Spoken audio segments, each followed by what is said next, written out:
नमस्कार दोस्तों। आज मैं आपको सुनाने जा रहा हूं मुंशी प्रेमचंद की एक बहुत ही सुंदर कृति, बहुत ही सुंदर कहानी, अभिलाषा। आवाज मैं अजय कपूर। कल पड़ोस में बड़ी हलचल मची। एक पान वाला अपनी स्त्री को मार रहा था। वो बेचारी बैठी रो रही थी, पर उस निर्दयी को उस पर लेश मात्र भी दया न आती थी। आखिर स्त्री को भी क्रोध आ गया। उसने खड़े होकर कहा, बस अब मारोगे तो ठीक ना होगा। आज से मेरा तुम्हारा कोई संबंध नहीं। मैं भीख मांगूंगी पर तेरे घर ना आऊंगी। यह कहकर उसने अपनी एक पुरानी साड़ी उठाई और घर से निकल पड़ी। पुरुष काठ के उल्लू की तरह खड़ा देखता रहा। स्त्री कुछ दूर चलकर फिर लौटी और दुकान की संदूकची खोलकर कुछ पैसे निकाले। शायद अभी तक उसे ममता थी। उस निर्दयी ने तुरंत उसका हाथ पकड़कर पैसे छीन लिए। हाय रे हृदयहीनता! अबला स्त्री के प्रति पुरुष का यह अत्याचार। एक दिन इसी स्त्री पर उसने प्राण दिए होंगे। उसका मुंह जोहता रहा होगा, पर आज इतना निष्ठुर हो गया मानो कभी की जान पहचान ही नहीं। स्त्री ने पैसे रख दिए और बिना कहे सुने चली गई। कौन जाने कहां। मैं अपने कमरे की खिड़की से घंटों देखती रही कि शायद वो फिर वापस लौटे, या शायद पान वाला ही उसे मनाने जाए। पर दो में से एक बात भी ना हुई। आज मुझे स्त्री की सच्ची दशा का पहली बार ज्ञान हुआ। यह दुकान दोनों की थी। पुरुष तो मटर गश्ती किया करता था, स्त्री रात दिन बैठी सती होती थी। 10-11 बजे तक मैं उसे दुकान पर बैठी देखती थी। प्रातःकाल नींद खुलती तब भी उसे बैठी पाती। नोच खसोट काट कपट जितना पुरुष करता था, उससे कुछ अधिक ही स्त्री करती थी। पर पुरुष सब कुछ है, स्त्री कुछ नहीं। पुरुष जब चाहे उसे निकाल बाहर कर सकता है। इस समस्या पर मेरा चित्त इतना अशांत हो गया कि नींद आंखों से भाग गई। 12 बज गए और मैं बैठी रही। आकाश पर निर्मल चांदनी छिटकी हुई थी। निशानाथ अपने रत्न जटित सिंहासन पर गर्व से फूले बैठे थे। बादल के छोटे छोटे टुकड़े धीरे धीरे चंद्रमा के समीप आते थे, फिर विकृत रूप में पृथक हो जाते थे, मानो श्वेत वसना सुंदरियां उसके हाथों दलित और अपमानित होकर रुदन करती हुई चली जा रही हूं। इस कल्पना ने मुझे इतना विकल किया कि मैंने खिड़की बंद कर दी और पलंग पर आ बैठी। मेरे प्रियतम निद्रा में मग्न थे। उनका तेजमय मुखमंडल इस समय मुझे कुछ चंद्रमा से ही मिलता जुलता मालूम हुआ। वही साहस छवि थी जिससे मेरे नेत्र तृप्त हो जाते थे। वही विशाल वक्ष था जिस पर सिर रखकर मैं अपने अंतःस्थल में एक कोमल मधुर कंपन का अनुभव करती थी। वही सुदृढ़ बाहें थी जो मेरे गले में पड़ जाती थी तो मेरे हृदय में आनंद की हिलोरें सी उठने लगती थी। पर आज कितने दिन हुए मैंने उस मुख पर हंसी की उज्जवल रेखा नहीं देखी। न देखने को चित्त व्याकुल ही हुआ। कितने दिन हुआ मैंने उस वक्ष पर सिर नहीं रखा और ना वो बाहें मेरे गले में पड़ी। क्यों? क्या मैं कुछ और हो गई, या पति देव ही कुछ और हो गए? अभी बहुत दिन भी तो नहीं बीते, कुल 5 साल हुए हैं। कुल 5 साल जब पतिदेव ने विकसित नेत्रों और लालायित अधरों से मेरा स्वागत किया था। मैं लज्जा से गर्दन झुकाए हुए थी। हृदय में कितनी प्रबल उत्कंठा हो रही थी कि उनकी मुख छवि देख लूं, पर लज्जावश सिर ना उठा सकती। आखिर एक बार मैंने हिम्मत करके आंखें उठाईं, और यद्यपि दृष्टि आधे रास्ते से ही लौट आई, तो भी उस अर्ध दर्शन से मुझे जो आनंद मिला, क्या उसे कभी भूल सकती हूं? वो चित्र अब भी मेरे हृदय पट पर खिंचा हुआ है। जब कभी उसका स्मरण आ जाता है, हृदय पुलकित हो उठता है। उस आनंद स्मृति में अब भी वही गुदगुदी, वही सनसनी है। लेकिन अब रात दिन उस छवि के दर्शन करती हूं। उषा काल, प्रातः काल, मध्याह्न काल, संध्या काल, निशा काल, 8 प्रहर उनको देखती हूं, पर हृदय में गुदगुदी नहीं होती। वो मेरे सामने खड़े मुझसे बातें किया करते हैं, मैं क्रोशिया की ओर देखती रहती हूं। जब वो घर से निकलते थे तो मैं द्वार पर आकर खड़ी हो जाती थी, और जब वो पीछे फिरकर मुस्कुरा देते थे तो मुझे मानो स्वर्ग का राज्य मिल जाता था। मैं तीसरे पहर कोठे पर चढ़ जाती थी और उनके आने की बाट जोहने लगती थी। उनको दूर से आते देखकर मैं उन्मत्त सी होकर नीचे आती और द्वार पर जाकर उनका अभिवादन करती। पर अब मुझे यह भी नहीं मालूम होता कि वो कब आते और कब जाते हैं। जब बाहर का द्वार बंद हो जाता है तो मैं समझ जाती हूं कि वो चले गए। जब द्वार खुलने की आवाज आती है तो मैं समझ जाती हूं कि आ गए। समझ में नहीं आता कि मैं ही कुछ और हो गई हूं या पतिदेव ही कुछ और हो गए हैं। तब वो घर में बहुत ना आते थे। जब उनकी आवाज कानों में आ जाती तो मेरी देह में बिजली सी दौड़ जाती थी। उनकी छोटी मोटी बातों, छोटे छोटे कामों को भी मैं अनुरक्त मुग्ध नेत्रों से देखा करती थी। जब वो छोटे लाला को गोद में उठाकर प्यार करते थे, जब टॉमी का सिर थपथपाकर उसे लेटा देते थे, जब बूढ़ी भक्तिन को चिढ़ाकर भाग जाते थे, जब बाल्टियों में पानी भर भर पौधों को सींचते थे, तब ये आंखें उसी ओर लगी रहती थी। पर अब वो सारे दिन घर में रहते हैं, मेरे सामने हंसते हैं, बोलते हैं, मुझे खबर भी नहीं होती, न जाने क्यों। तब किसी दिन उन्होंने फूलों का एक गुलदस्ता मेरे हाथ में रख दिया था और मुस्कुराए थे। वो प्रणय का उपहार पाकर मैं फूल ही ना समाई थी। केवल थोड़े से फूल और पत्तियां थीं, पर उन्हें देखने से मेरी आंखें किसी भांति तृप्त ही ना होती थी। कुछ देर हाथ में लिए रही, फिर अपनी मेज पर फूलदान में रख दिया। कोई काम करती होती तो बार बार आकर उस गुलदस्ते को देख जाती। कितनी बार उसे आंखों से लगाया, कितनी बार उसे चूमा।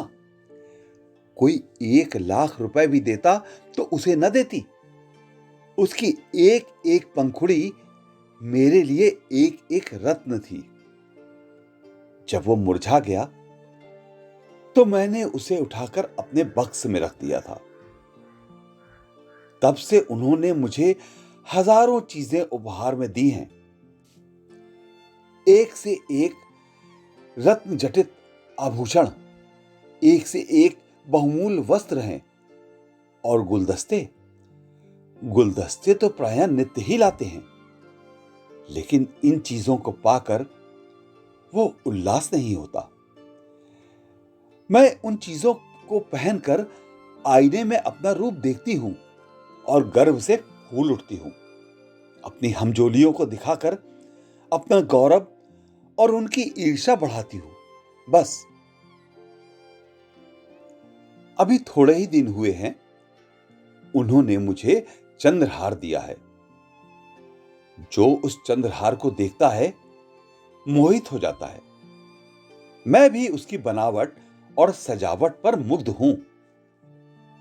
मैंने अपना संदूक खोला और उस गुलदस्ते को निकाल लाई।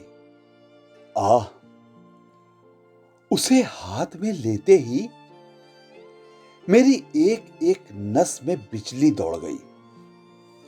हृदय के सारे तार कंपित हो गए। वो सूखी हुई पंखुड़ियां जो पीले रंग की हो गई थी, बोलती हुई मालूम होती थी। उसके सूखे मुरझाए हुए मुखों के अस्फुटित कंपित अनुराग में डूबे शब्द साए साए करके निकलते हुए जान पड़ते थे।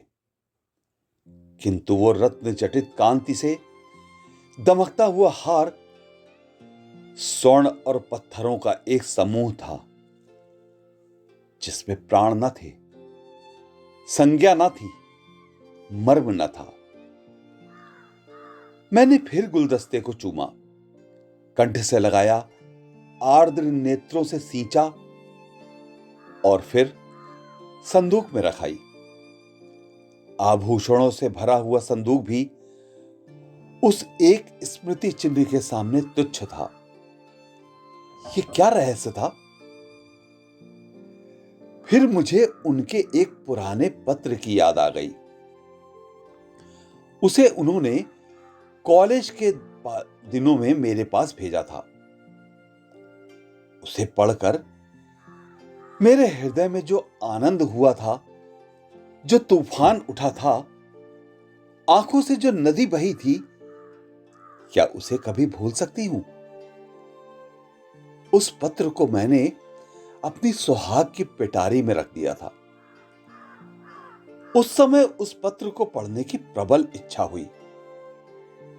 मैंने पिटारी से वो पत्र निकाला।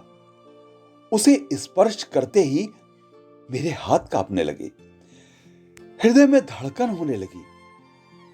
मैं कितनी देर उसे हाथ में लिए खड़ी रही, कह नहीं सकती। मुझे ऐसा मालूम हुआ कि मैं फिर वही हो गई हूं जो पत्र पाते समय थी। उस पत्र में क्या प्रेम के कवित्वमय उद्गार थे, क्या प्रेम की साहित्यिक विवेचना थी, क्या वियोग व्यथा का करुण क्रंदन था। उसमें तो प्रेम का एक शब्द भी ना था। लिखा था, कामिनी, तुमने 8 दिन से कोई पत्र नहीं लिखा। क्यों नहीं लिखा? अगर तुम मुझे पत्र ना लिखोगी तो मैं होली की छुट्टियों में घर ना आऊंगा, इतना समझ लो। आखिर तुम सारे दिन क्या करती हो? मेरे उपन्यासों की अलमारी खोल ली है क्या? आपने मेरी अलमारी क्यों खोली? समझती होगी कि मैं पत्र न लिखूंगी तो मैं खूब रोऊंगा, हैरान हो जाऊंगा। यहां इसकी परवाह नहीं। 9 बजे रात को सोता हूं तो 8 बजे उठता हूं। कोई चिंता है तो यही कि फेल ना हो जाऊं। अगर फेल हुआ तो तुम जानोगी। कितना सरल, भोले भाले हृदय से निकला हुआ निष्कपट मानपूर्ण आग्रह और आतंक से भरा हुआ पत्र। मानो उसका सारा उत्तरदायित्व मेरे ही ऊपर था। ऐसी धमकी क्या अब भी वो मुझे दे सकते हैं? कभी नहीं। ऐसी धमकी वही दे सकता है जो ना मिल सकने की व्यथा को जानता हो, उसका अनुभव करता हो। पतिदेव अब जानते हैं इस धमकी का मुझ पर कोई असर ना होगा। मैं हंसूंगी और आराम से सोऊंगी, क्योंकि मैं जानती हूं वो अवश्य आएंगे और उनके लिए ठिकाना ही कहां है, जा ही कहां सकते हैं। तब से उन्होंने मेरे पास कितने पत्र लिखे। 2 दिन को भी बाहर जाते हैं तो जरूर एक पत्र भेजते हैं, और जब 10-5 दिन को जाते हैं तो नित्य प्रति एक पत्र आता है। पत्रों में प्रेम के चुने हुए शब्द, चुने हुए वाक्य, चुने हुए संबोधन भरे होते हैं। मैं उन्हें पढ़ती हूं और एक ठंडी सांस लेकर रख देती हूं।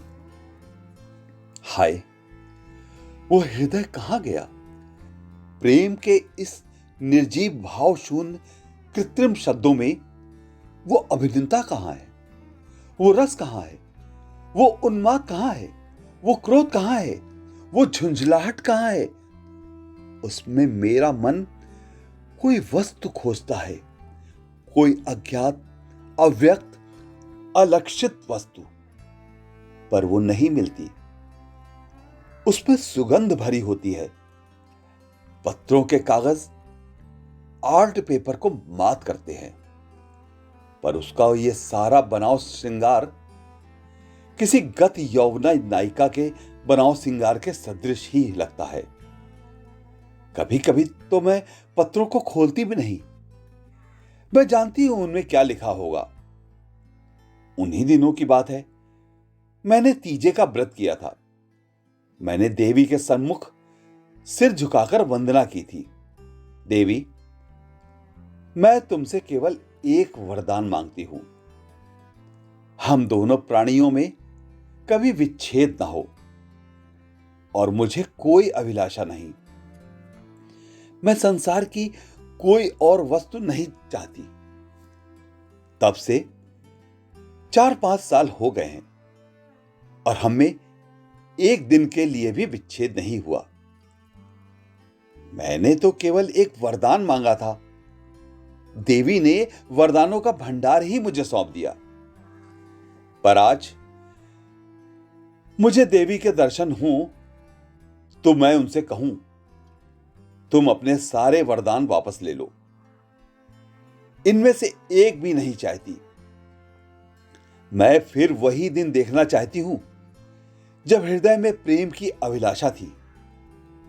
तुमने सब कुछ देकर मुझे उस अतुल सुख से वंचित कर दिया जो अभिलाषा में था। मैं अब की देवी से वो दिन दिखाने की प्रार्थना करूं जब मैं किसी निर्जन जल तट पर और सघन वन में अपने प्रियतम को ढूंढती फिरूं। नदी की लहरों से कहूं, मेरे प्रियतम को तुमने देखा है? वृक्षों से पूछूं, मेरे प्रियतम कहां गए? क्या वो सुख मुझे कभी प्राप्त ना होगा? उसी समय मंद शीतल पवन चलने लगा। मैं खिड़की के बाहर सिर निकाले खड़ी थी। पवन के झोंके से मेरे केश की लट बिखरने लगी। मुझे ऐसा आभास हुआ मानो मेरे प्रियतम वायु के उन उच्छ्वासों में हैं। फिर मैंने आकाश की ओर देखा। चांद की किरणें चांदी के जगमगाते तारों की भांति आंखों से आंख मिचौनी सी खेल रही थी। आंखें बंद करते समय सामने आ जाती, पर आंखें खोलते ही अदृश्य हो जाती थी। मुझे उस समय ऐसा आभास हुआ कि मेरे प्रियतम उन्हीं जगमगाते तारों पर बैठे आकाश से उतर रहे हैं। उसी समय किसी ने गाया, अनोखे से नेही के त्याग, निराले पीड़ा के संसार, कहाँ होते हो अंतर ध्यान, लुटा करके सोने सा प्यार, लुटा करके सोने सा प्यार। ये पद मेरे मर्म स्थल को तीर की भांति छेदता हुआ कहां चला गया नहीं जानती। मेरे रोए खड़े हो गए, आंखों से आंसुओं की झड़ी लग गई। ऐसा मालूम हुआ जैसे कोई मेरे प्रियतम को मेरे हृदय से निकाले लिए जाता है। मैं जोर से चिल्ला पड़ी। उसी समय पतिदेव की नींद टूट गई। वो मेरे पास आकर बोले, क्या अभी तुम चिल्लाई थी? अरे, तुम रो रही हो, क्या बात है? कोई स्वप्न तो नहीं देखा? मैंने सिसकते हुए कहा, रोऊं ना तो क्या हंसूं? स्वामी ने मेरा हाथ पकड़कर कहा, क्यों, रोने का कोई कारण है या यूं ही रोना चाहती हो? क्यों, मेरे रोने का कारण तुम नहीं जानते? मैं तुम्हारे दिल की बात कैसे जान सकता हूं? तुमने जानने की चेष्टा कभी की है? मुझे इसका सान गुमान भी ना था कि तुम्हारे रोने का कोई कारण हो सकता है। तुमने तो बहुत कुछ पढ़ा है, क्या तुम भी ऐसी बात कह सकते हो? स्वामी ने विस्मय में पढ़कर कहा, तुम तो पहेलियां बुझवाती हो। क्यों, क्या तुम कभी नहीं रोते? मैं क्यों रोने लगा? तुम्हें अब कोई अभिलाषा नहीं है? मेरी सबसे बड़ी अभिलाषा पूरी हो गई। अब मैं और कुछ नहीं चाहता। यह कहते हुए पतिदेव मुस्कुराए और मुझे गले से लिपटा लेने को आगे बढ़े। उनकी यह हृदयहीनता इस समय मुझे बहुत बुरी लगी। मैंने उन्हें हाथों से पीछे हटाकर कहा, मैं इस स्वांग को प्रेम नहीं समझती। जो कभी रो नहीं सकता वो प्रेम नहीं कर सकता। रुदन और प्रेम दोनों एक ही रेत से निकलते हैं। उसी समय फिर उसी गाने की ध्वनि सुनाई दी। अनोखे से नेही के त्याग, निराले पीड़ा के संसार, कहां होते हो अंतर ध्यान, लुटा करके सोने सा प्यार। पतिदेव की वो मुस्कुराहट लुप्त हो गई। मैंने उन्हें एक बार कांपते देखा। ऐसा जान पड़ा उन्हें रोमांच हो रहा है। सहसा उनका दाहिना हाथ उठकर उनकी छाती तक गया। उन्होंने लंबी सांस ली और उनकी आंखों से आंसू की बूंदें निकलकर गालों पर आ गई। तुरंत मैंने रोते हुए उनकी छाती पर सिर रख दिया और उस परम सुख का अनुभव किया जिसके लिए कितने दिनों से मेरा हृदय तड़प रहा था। आज फिर मुझे पतिदेव का हृदय धड़कता हुआ सुनाई दिया। आज उनके स्पर्श में फिर स्फूर्ति का ज्ञान हुआ। अभी तक उस पद के शब्द मेरे हृदय में गूंज रहे थे, कहा होते हो अंतर ध्यान, लुटा करके सोने सा प्यार। श्रीमती महादेवी वर्मा की कविता का एक पद और ये कहानी यहीं पर समाप्त होती है।